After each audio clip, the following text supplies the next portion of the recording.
So this game came down to more than just one play. This game came down to multiple plays that we can learn from, that we can be better from.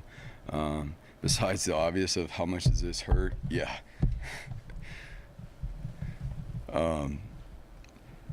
There's plenty to learn from. And I'll tell you like this, there's no moral victories. But when you see a guy like that, you're proud of them because they care. They don't only care about how they do, but they care about their team and the way the guys fought tonight. Again, there's plenty of plays within this game that we can learn from, that we can move forward, that we can be better from, being that our goals are all still right out in front of us. And that's the bottom line. We played aggressive in this game. This game, we went out there to accomplish the mission. We played aggressive. It didn't work out in our favor tonight, but I'm proud of the guys. I love these guys. And I'm excited to move forward when that sun comes up tomorrow.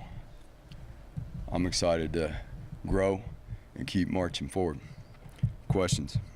After BYU took the lead there in the fourth quarter, you guys only needed 4 plays to regain the lead. What did you see out of Taylor on that drive specifically? Say that again. Which time you talking? After BYU took the lead late in the fourth quarter, you guys only needed 4 plays to score and retake the lead. What did you see out of Taylor on that drive? He had 2 nice completions, a nice run. Well, he was moving around. I mean, he was extending. There were some nice throws from within, and then being able to extend. I think, again, it's why we played more aggressive towards the end of the first half to create some rhythm, because we just didn't have very many offensive plays. It's hard to get going in rhythm when you don't have those things. We came up with some big stops in the red zone on defense, but they had the ball a lot of the time. We were, I'm proud of the way some of the guys stepped up on defense when, a few of those guys went down. A few of our key guys went down on the first play of the game. And there were some guys that jumped in there and did a nice job. And really came up in the red zone. Again, the time of possession there really slowed down, and that's my point at all. The time of possession right there really slowed down. We weren't able to convert on third down, so we were off the field. You brought up that first play, Andy, to lose Zeke there for a while, to lose Dimitri. I'm going to guess Gabe played more snaps tonight than he did all season combined. How difficult is it to lose those guys? It is, but, I mean, we love those guys, and Zeke obviously was back in trying to make it work and whatnot. The other guys stepping up, and those are the things that we did. We didn't win tonight, bottom line. But there's guys that did things better in this game than they did in the game before. And some guys made some plays at wide receiver. Gabe stepped up. And, from my initial evaluation of being out there in the game, not dissecting the film, Gabe did a good job. And that's big time for him to be able to step up. Ty Tanner jumping in there and holding his own and allowing us to keep battling. And so I'm proud of those guys for that. Again, we didn't accomplish the mission, but there's so much that we can learn from this, the experience of it, to help us accomplish our goal. I know the game just got over, but you guys have got so many stops on defense. It's been really hard to move the ball against you guys. What was BYU so effective at doing tonight that you guys? Well, the vertical down the field pass game. Early on, we were doing a good job handling those things. What comes with that is dropping out into coverage and handling all that. We didn't handle the quarterback run game. We didn't tackle well on the quarterback draws, and then because, again, for the most part, handling those vertical shots or the deeper routes, they went to the screen game off of that.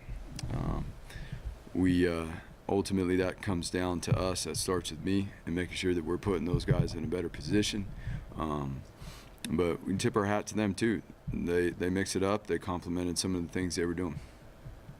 That defensive stop at the end of the first half, just 4 timeouts. What do you guys have to do to kind of keep your defense in there and say, hey, just keep at it and finally get that stop? Yeah, the cool part about it is they're the ones that, with that banter, they know what it is. It doesn't matter the circumstances.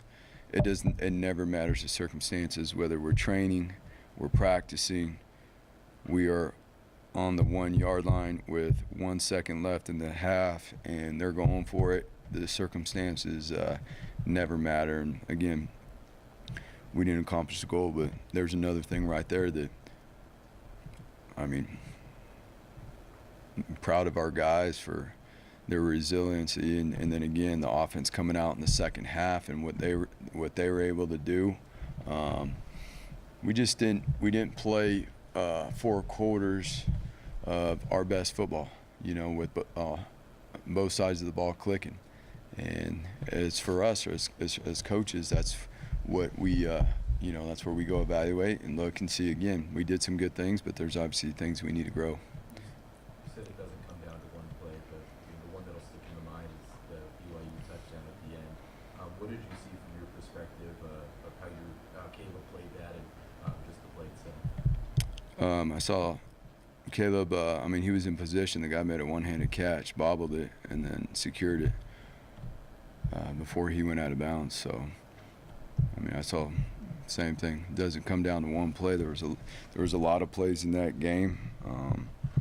If we don't give up an explosive play on that drive in terms of a screen, we're not down there in that situation. So, again, there's isolations on the outside, and I'm proud of the way the corners battled out there all game. And again, they're going against some longer, taller wide receivers and get some isolation routes and things like that.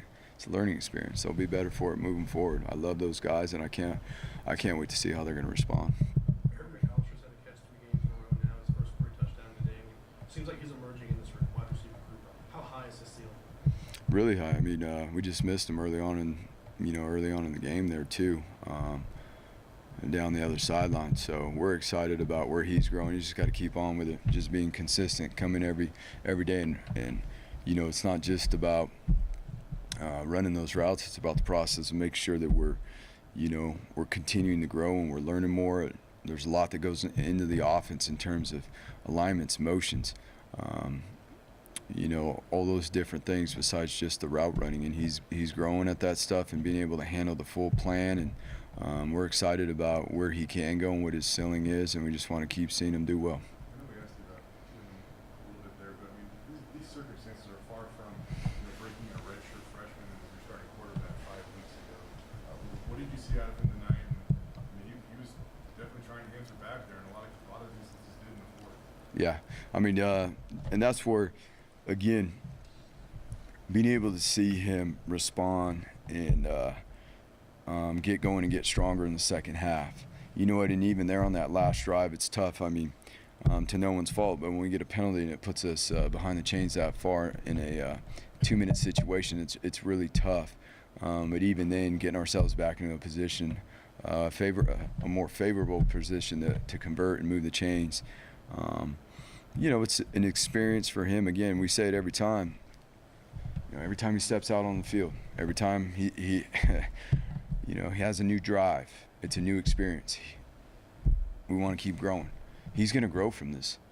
He's going to grow. And it's just not about what happened tonight, but then being able to put in place how did we work throughout the week, what allowed us to do things successfully in the game in whatever phase, whether it be the pass game, the run game, and then how do we do it better next week. I saw that move for the first time tonight, new number, new position. Is that going to be a permanent thing of him moving to tight end, or is that just for this game? Well, he wants to catch the ball a little, so maybe we might keep him there and throw him the rock. But I know, much like everybody else, I'm just excited to see him back out there.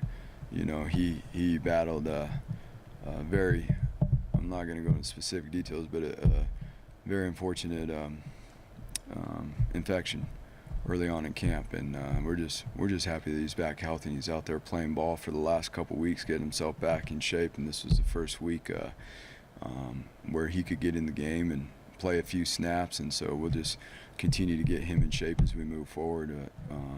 Yeah, it's awesome to see him back out there. BYU, their screen games have been pretty effective at times this year. Why are they so good at that? Well, they take as many shots down the field as anybody in the nation. So what comes with that is that, the coverage is downfield, and we've got to do. Again, it's on us. We got to do a better job with how we fit those screens. There's certain things that we can do to help our guys, and make a greater emphasis on handling those things.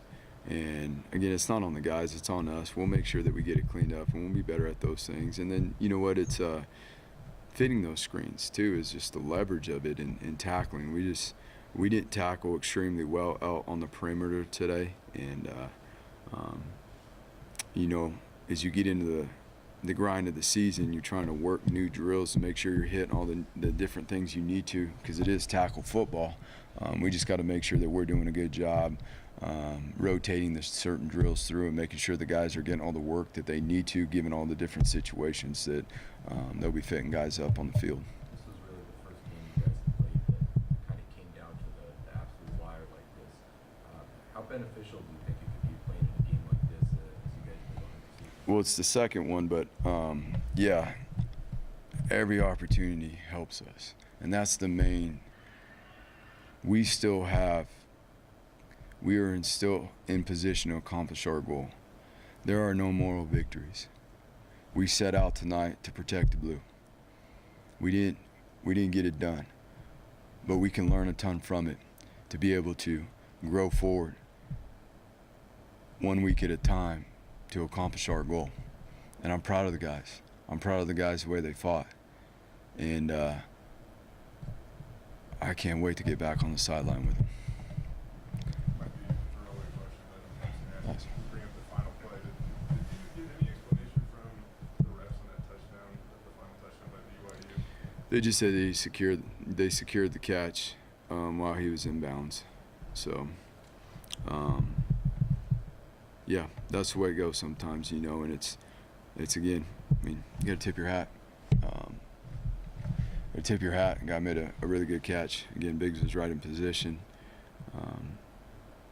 and they executed it. So, again, I'll take Biggs any day of the week too. I want to say that right now. Ain't nothing. I'll take Biggs. We'll go right back out there and do it again, and I'll take Biggs. I love that guy. His teammates love him. Love the way he plays. And again, I can't wait to see him play in the upcoming weeks. All right, I appreciate you guys.